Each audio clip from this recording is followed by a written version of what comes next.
Okay, let's start with IELTS speaking part 1 and we're going to ask you some questions. You just have to answer briefly. Okay, let's start. Do you have many friends? Yes, I have many friends, but Do some of you them. have many friends? Yes, I do.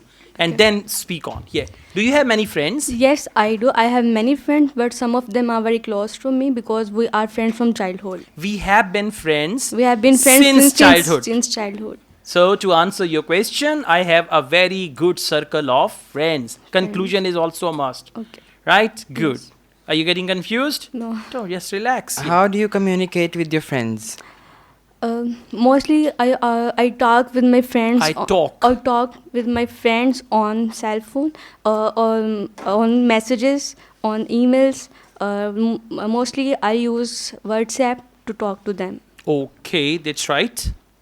How do people make friends now? Nowadays, people make friends on social media like Facebook, Instagram, or whenever they meet new people, they make them friends.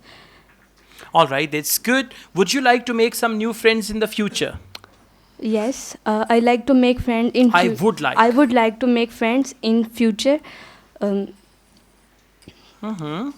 Because as I'm going to study abroad, there I will meet different people from other countries and I will make... Okay? Yeah, just go on. Be talkative. Be just, a chatterbox. Okay. And then you'll be fine. All right, thank you. Overall, it's good, but you need practice and confidence. Okay. Yes.